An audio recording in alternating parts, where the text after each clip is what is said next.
नमस्ते दोस्तों, स्वागत है आपका फिर एक बार ईगल टैक्स कंसल्टेंसी सर्विस में। आज हम बात करेंगे पेमेंट ऑफ ग्रेजुएट एक्ट 1972 और ग्रेजुएटी कैलकुलेशन के बारे में। सबसे पहले हम जानेंगे कि ग्रेजुएटी किसके ऊपर एप्लीकेबल है। तो ग्रेजुएटी जो एप्लीकेबल है every factory, mine, oil field, plantation, port and railway companies, इन सब के ऊपर ग्रेजुएटी का प्रोविजन एप्लीकेबल होगा। लेकिन ये कब होगा? अगर किसी फैक्ट्री में एम्प्लॉय की संख्या 10 है या 10 से ज्यादा है प्रीसीडिंग 12 मंथ में, तो उस फैक्ट्री के ऊपर ग्रेजुएटी एक्ट एप्लीकेबल हो जाएगा। सेक्शन 4 सब प्लस 1 के अंतर्गत ग्रेजुएटी जो पेबल है ये कब होगा? After 5 years of services. कोई एम्प्लॉय किसी कंपनी में 5 साल कंप्लीट कर लेता है सर्विसेज का, तो उसको ग्रेजुएटी का उसके ऊपर ग्रेजुएटी का प्रोविजन एप्लीकेबल हो जाएगा।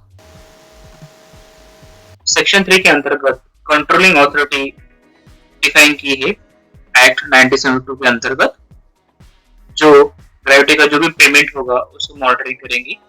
या कंट्रोलिंग अथॉरिटी मीन्स अगर कोई कंपनी चाहे तो वो खुद एक कंट्रोल अथॉरिटी डिफाइन कर सकती है, किसी ट्रस्ट के माध्यम से या किसी फाइनेंस इंस्टीट्यूट में, लाइक एज एसबीआई हो या आईडीबीआई हो, किसी भी फाइनेंस इंस्टीट्यूट में कंट्रोलिंग अथॉरिटी को डिफाइन कर सकती है। सेक्शन 4 सब प्लस 2 के अंतर्गत the employer shall pay gratuity to an employee at the rate of 15 days of wages based on the rate of wages last drawn by the employee। मतलब 15 दिन का एम्प्लॉयर को ग्रेजुएटी का पेमेंट करना है। अगर हमें ग्रेजुएटी का कैलकुलेशन करना है तो उसके लिए जो फॉर्मूला है वो कौन सा है?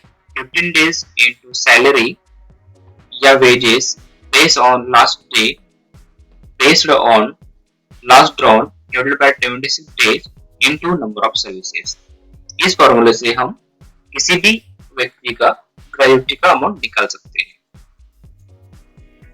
सेक्शन 4 सब प्लस 3 के अंतर्गत जो ग्रेजुएटी की सीलिंग लिमिट डिफाइन की है वो है 20 लाख। मतलब एट प्रेजेंट 20 लाख तक जो भी ग्रेजुएटी रहेगी उसको पर कोई भी टैक्स नहीं लगेगा। अगर किसी व्यक्ति को 25 लाख ग्रेजुएटी मिलती है ईयर में, तो ₹20 लाख तक उसको एग्जेम्पशन रहेगा, बैलेंस 5 लाख तक उसको टैक्स पे करना पड़ेगा अंडर सेक्शन 10 सब प्लस 10 के अंतर्गत। सेक्शन 4 सब प्लस 1 के अंतर्गत ग्रेजुएटी जो पेबल रहेगा वो कब रहेगा? On his superannuation, on his retirement और रिजिग्नेशन और ऑन हिज डेथ और डिसेबिलिटी ड्यू टू एक्सीडेंट और डिसीज। दोस्तों, अभी हम देखेंगे ग्रेजुएटी का कैलकुलेशन कैसे करते हैं। यहाँ पे मैंने कुछ एग्जांपल दिए हुए हैं। सबसे पहले हम देखेंगे ग्रेजुएटी का जो फॉर्मूला है वो क्या है? 15 days into last month drawn salary divided by 26 day into number of services. Employer को जो ग्रेजुएटी पे करना है 1 ईयर में वो 15 डेज का करना है। ग्रेजुएटी का कैलकुलेशन के लिए मैंने यहाँ पे 3 एम्प्लॉय का एग्जाम्पल लिया है। सपोज एक एम्प्लॉय मिस्टर सतीश, उसका बेसिक प्लस डीए 60,000 है और उसने 30 इयर्स 5 मंथ कंप्लीट किए उसके सर्विस की। तो टोटल नंबर ऑफ ईयर अगर हम देखेंगे तो उसका 30 इयर्स हुआ है। तो 30 इयर्स कैसे आ गया?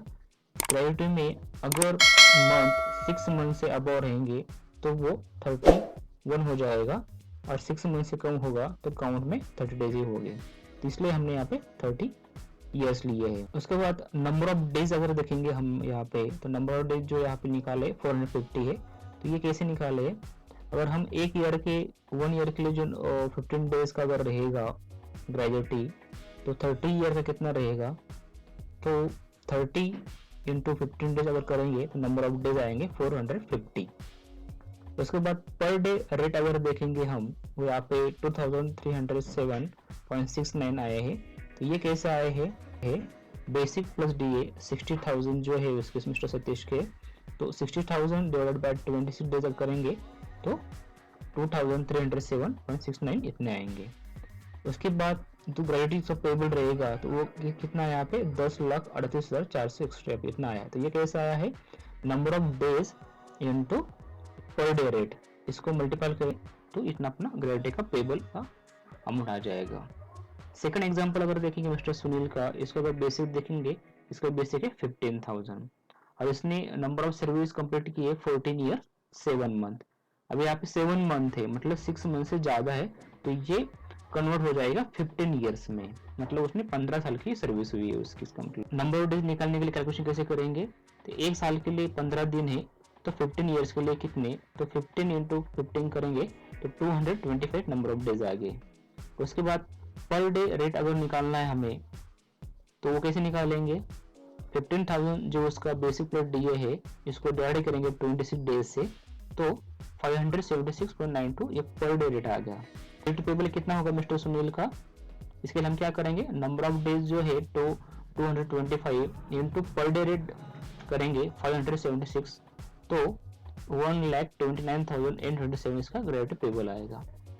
तीसरा अगर केस देखेंगे हम, मिस्टर गोपाल है, उसका बेसिक 75,000 है और इसका जो नंबर ऑफ ईयर्स है वो 55 ईयर्स 3 मंथ है और टोटल नंबर ऑफ ईयर्स अगर देखेंगे तो 55 ईयर्स हो जाएंगे।